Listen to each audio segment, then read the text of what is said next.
एक खास शख्सियत के साथ मुलाकात। देखिए जयदेव पटेल के साथ नंबर 1 इंडिया न्यूज पर रोजाना रात 9 बजे। नमस्कार व्यूअर्स, मैं जयदेव पटेल और आप देख रहे हैं नंबर 1 इंडिया न्यूज। आपका एक बार फिर स्वागत है एक खास शख्सियत के साथ मुलाकात प्रोग्राम में। आज हम बात करेंगे चोइस अकबर रोड और साथ यूथ कांग्रेस को ऑफिस को नोटिस भेजा गया खाली करने को लेकर, जिसके बाद एक नई सियासत शुरू हुई। आगे इसके क्या मायने और इसी के साथ साथ में मिडिल ईस्ट में जारी जंग को लेकर जिस प्रकार से सर्वदलीय बैठक हुई, आगे इसके क्या मायने। इन्हीं तामत और बातों के लिए हमारे साथ खास सामान्य राजनीतिक विश्लेषक संजय उनियाल। संजय उनियाल जी, आपका बहुत बहुत स्वागत है आज हमारे प्रोग्राम में।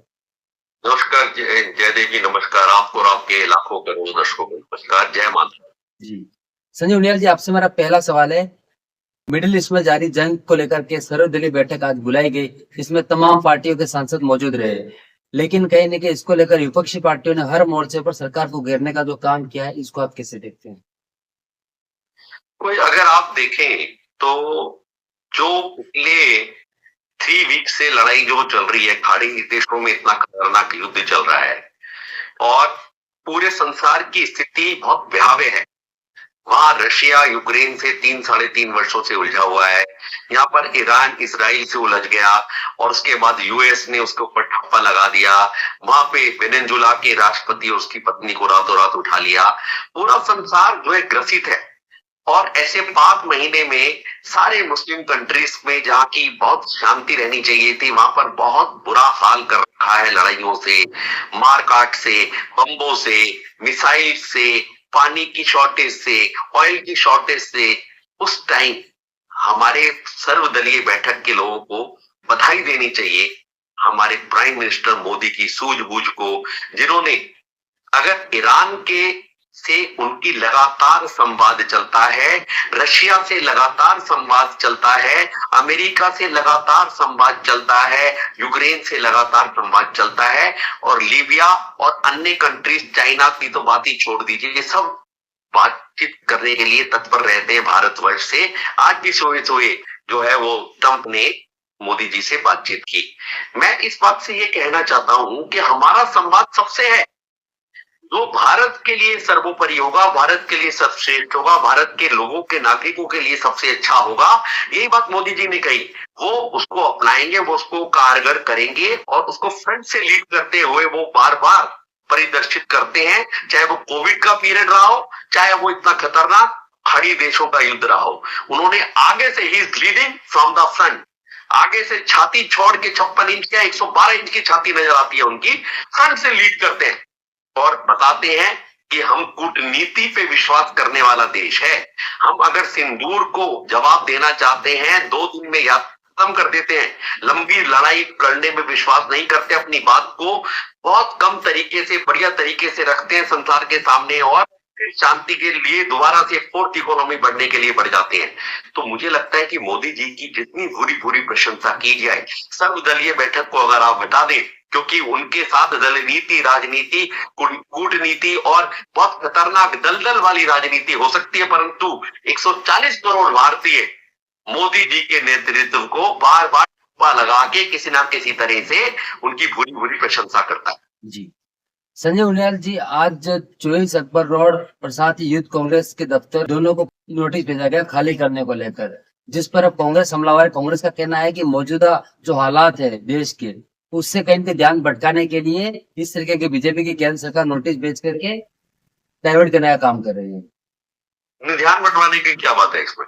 अरे भैया, तुम स्टेट प्रॉपर्टी पे बैठे हो, स्टेट प्रॉपर्टी है, उसमें आप 48 साल से बैठे हुए हैं और जब ल्यूटियन जोन को रिक्रिएशन का, रिकंस्ट्रक्शन का एक जो है अध्यादेश और अपने आप में काम चल रहा है, तो आपको वो प्रॉपर्टी खाली करनी है। भारतीय जनता पार्टी ने भी अपना ऑफिस खाली कर दिया था। जब आपको एक ऑल्टरनेटिव ऑफिस मिल चुका है, कांग्रेस को एक ऑल्टरनेटिव ऑफिस मिल चुका है, तो आपको जब वो ऑफिस मिल चुका है इंदिरा भवन के नाम से, तो आप उसमें शिफ्ट हो चुके हैं। फिर आप इस ऑफिस पे क्यों आधिपत्य जमा के बैठे हैं? सरकारी जमीन पे कब्जा करने की जो आपकी आदत है शुरू से, उसको क्यों लगातार आप पनप दे रहे हैं, उसको बार बार ऑक्सीजन देते रहते हैं? तो आपको लॉ पॉइंट पे नोटिस मिला है, लॉ पॉइंट पे जवाब दीजिए उसका। इधर उधर की बात ना कर, ये बता कारवा लूटा क्यों, तूने कब्जा क्यों किया हुआ है, ये बताओ। तू ना इधर उधर की बात कर भाई। जी संजय उनियाल जी, पश्चिम बंगाल विधानसभा चुनाव की अगर हम बात करते हैं तो चुनाव से ठीक पहले असदुद्दीन ओवैसी की पार्टी एआईएमआईएम और साथ ही हुमायूं कबीर दोनों साथ आए हैं। इससे बीजेपी या टीएमसी किसको फायदा होगा और किसको नुकसान? मुझे मतलब लगता है कि मुसलमानों को नुकसान होगा इससे। किसी को फायदा नुकसान पता नहीं, मुसलमानों को नुकसान होगा। वो इस तरह की पार्टियां जो बाबरी मस्जिद को दोबारा से रिक्रिएट करने के लिए उसको ऑक्सीजन संजीवनी बूटी डालने का काम करती हैं और ओवैसी महाराज उनके साथ जाके खड़े हो जाते हैं और इनको वोट भी अगर लोग देते हैं तो मुझे लगता है कि भारत वास्तव में मुस्लिम्स जो है वो अपनी जड़ों को काटने का काम करेंगे। उनको मेन स्ट्रीम में आगे बढ़ के वोट देने चाहिए। टीएमसी ने उनका क्या हाल किया, कांग्रेस ने उनका क्या हाल किया, तो मुझे लगता है कि उनको ऐसी राष्ट्रवादी पार्टी के साथ आना चाहिए जो कि देश को और उनकी जाति समाज को आगे बढ़ाने का काम कर रही है और हर व्यक्ति को जो है पूरे समाज को एक साथ लेके चल रही है।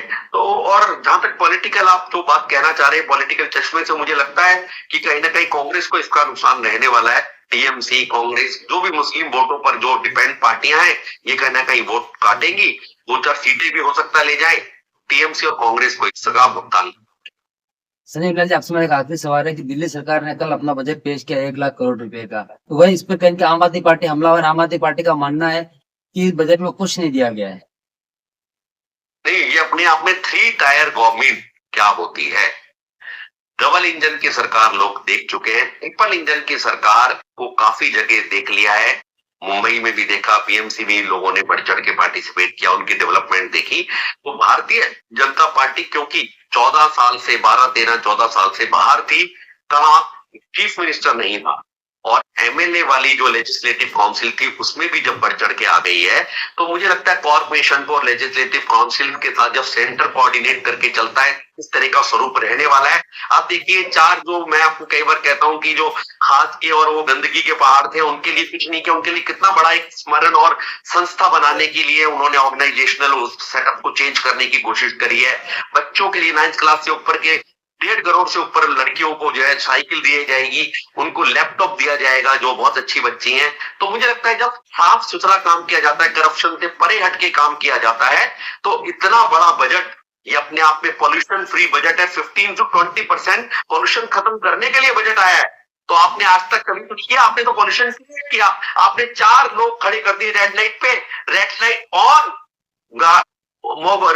योर गाड़ी ऑफ, गाड़ी engine of, red light on, गाड़ी इंजन ऑफ। आपने 4 लोगों को खड़ा कर दिया, अपने कार्यकर्ताओं को बोर्ड लेके। आपने कुछ नहीं किया, आपने मिसयूज किया। आपने पूरी ऑर्गेनाइजेशन का, पूरे देश का, पूरे संस्थानों की जो है वो बिल्कुल वाट लगा दी। आज मुझे लगता है कि वो टाइम आ गया है कि अब प्रोग्रेस जो है आपको नजर आने लगेगी। 1 साल में भी हमने देखा बाहर जो जमुना थी उसकी सफाई शुरू हुई और इस बार जो घाटों को भी आपने देखा कि कितने बढ़िया तरीके से वो निकल के आए।